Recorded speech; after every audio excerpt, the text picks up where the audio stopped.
So in this video, we're going to use a graph, and we're going to answer some questions about the graph based off of what we know about the characteristics of a polynomial function. So we've got the pretty little graph in blue. The first question says to determine if the a value of the function is positive or negative. Because this graph is going down in both cases, I know a couple things about this graph. I know this is an even degree function because, again, the end behaviors are matching, so it's an even degree. I also know that this a value is going to be negative, all right, because both of the end behaviors are going to negative infinity. A is negative. All right, so the a value is negative. Is the degree of the function even or odd? This is an even degree function. All right, even degree. And again, how did I know that? It's because the end behaviors match. Okay, so both of them are heading towards negative infinity. Can this function be a second degree polynomial? Explain your answer. Well, if we look at our x-intercepts, we have 1, 2, 3 x-intercepts. The fundamental theorem of algebra says that no, this could not be a second degree function.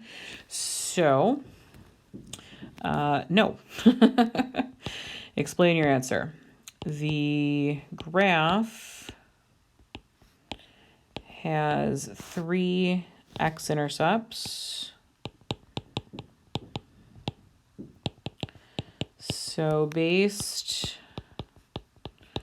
on the fundamental theorem of algebra, yes, you can abbreviate that as to FTA.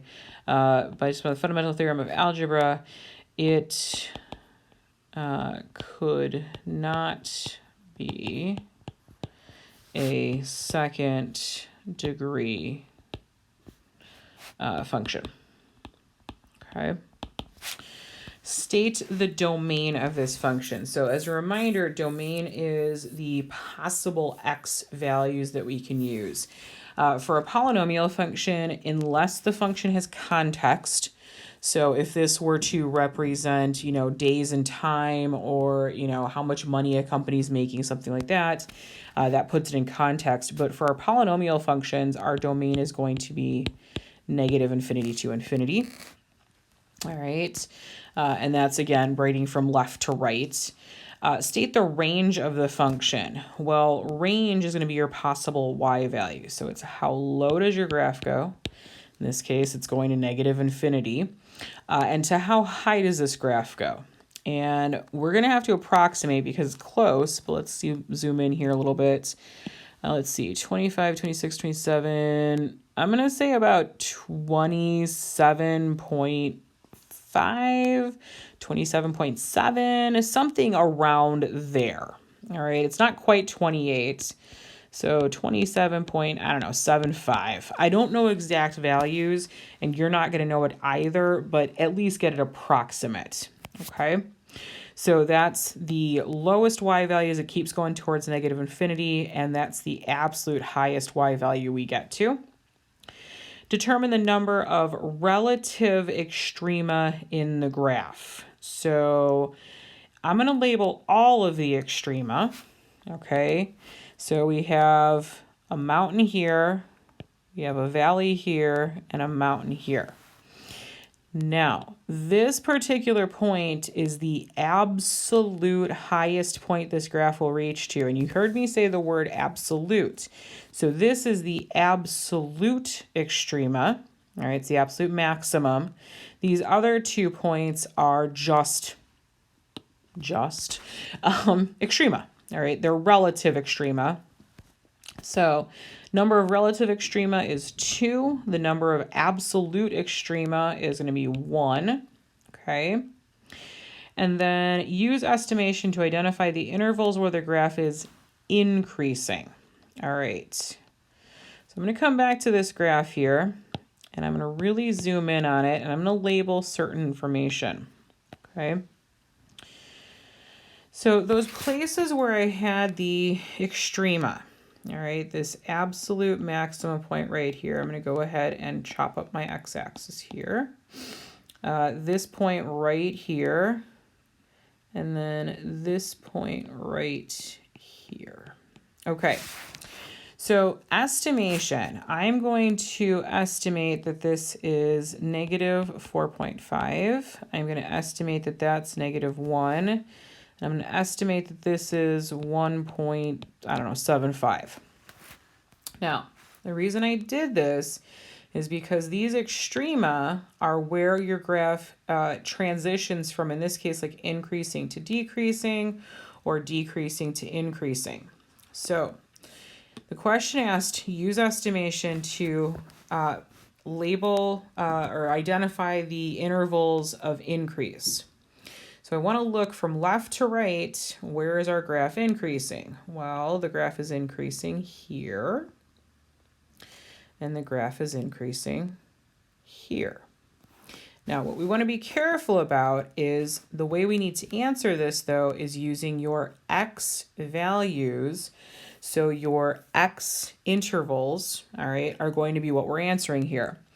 So this first position over here, this part of the graph is literally this part of the x-axis, okay? So the far, far left is going to be negative infinity, and then we're going to go to negative 4.5. All right, so that's my first interval of increase. My second interval of increase then along the x-axis is between these two values. So it's going to be from negative 1 to 1.75-ish, okay? That's the estimation part of it. So we want to keep it close, all right, but don't get too nuts about it.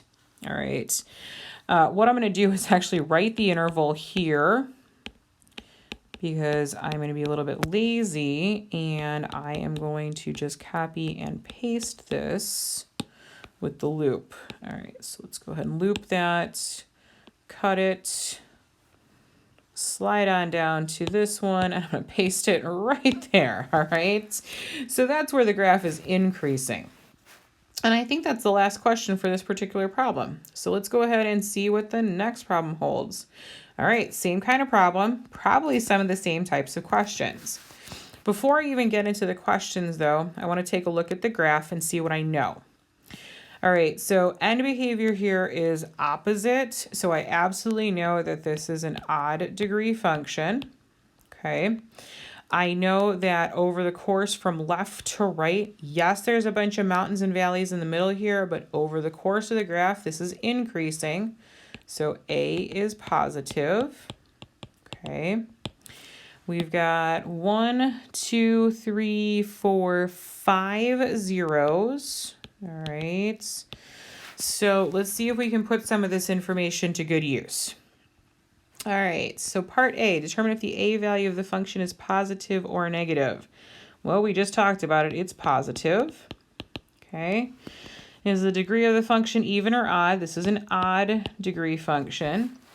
Can this function be a fourth degree polynomial function? Explain your answer. Absolutely not. All right, so no.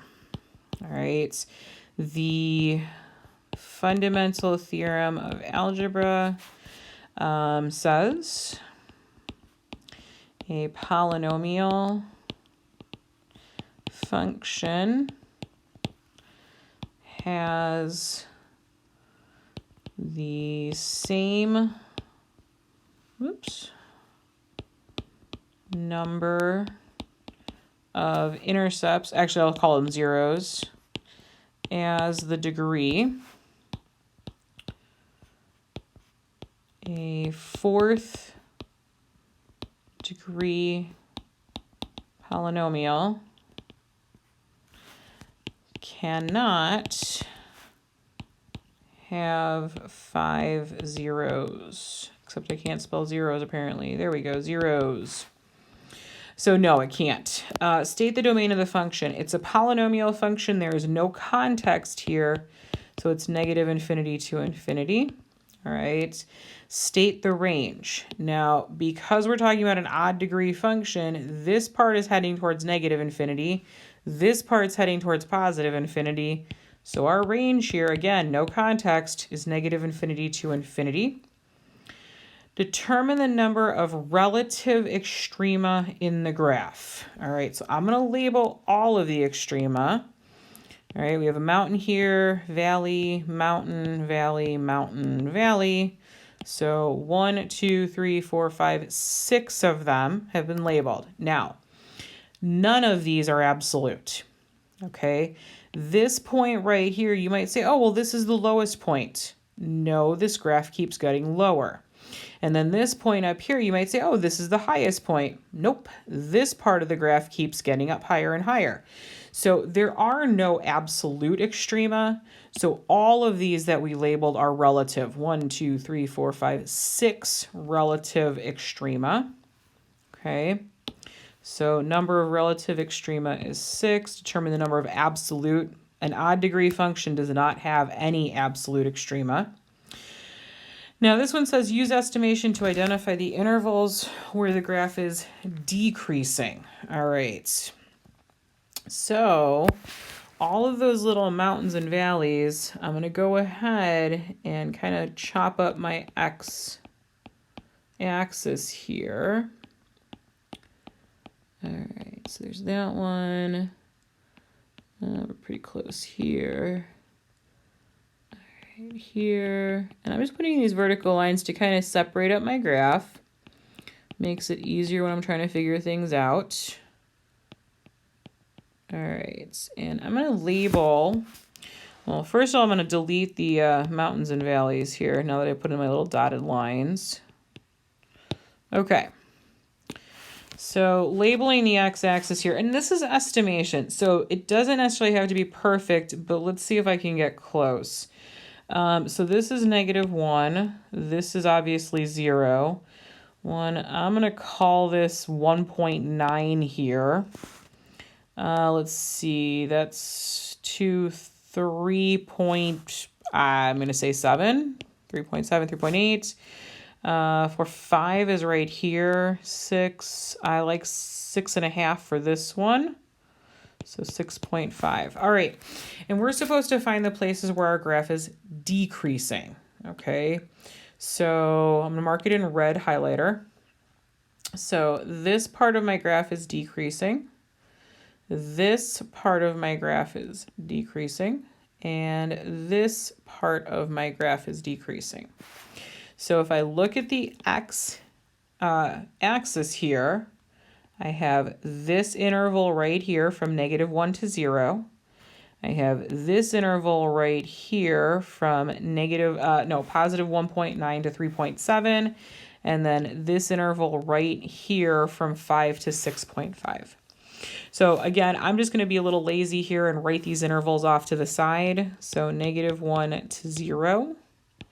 1.9 to 3.7. Make sure your decimals and your commas look different. And then 5 to 6.5. I'm going to loop that, cut it, and slide it on down to paste it right there. All right, make it a little bit bigger. There we go. All right, so answer H takes care of all the intervals where the graph is decreasing. Let me make sure I didn't miss any. Decreasing. Nope, we're good. Okay. So let's see what this last page holds for us here. A little bit of review. So list all the possible number of extrema for each type of polynomial, then sketch a graph. Okay, a 9th degree polynomial. So when we're looking for the number of extrema, remember you're going to subtract from 1. All right, so 9 minus 1 is 8. And then 8 is an even number, so count backwards all the even numbers. So 8, 6, 4, 2, 0 is an even number. Now, sketch a graph of any 9th degree polynomial. It doesn't matter how many extrema it has. It doesn't matter how many times it crosses the x-axis, as long as it doesn't cross more than 9 times, okay? So I'm going to be extremely lazy. I'm going to say this is an odd degree function, and I'm just going to make the pretty little S-curve and call it done. This is an example of a 0 extrema function. Yes, there might be a little bit of flat part in the middle here, but it's not extrema in terms of transitioning from decreasing to increasing. Okay. All right, 12th degree polynomial. We're going to take 12, subtract by 1. So we've got 11. 11 is an odd number. Count backwards 11 all the way down to 1. Just using the odd numbers though. So 11, 9, 7, 5, 3, and 1. 12th degree polynomial. This one I'll go ahead and make all the little mountains and valleys. So you need to hit the x-axis at a maximum 12 times.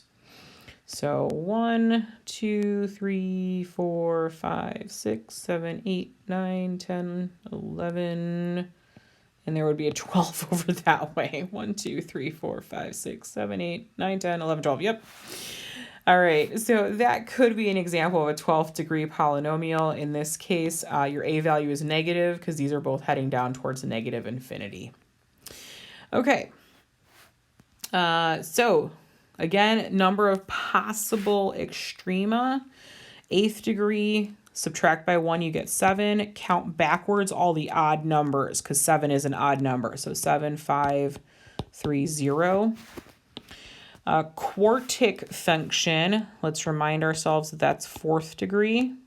Okay, so 4th degree means you would subtract by 1, so we're going to get 3. It's an odd number. Count backwards the odd numbers down to 1, so it's 3 and 1. 13th degree polynomial, subtract by 1, we're going to get 12. I want all of the even numbers less than 12 or below. So 12, 10, 8, 6, 4, 2, and 0 is an even number.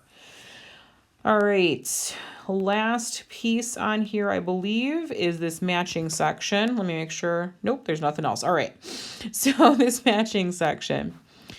Even degree function with 2 roots. These are not even. These are 1, 2, 3. This has 3 roots. This has 2.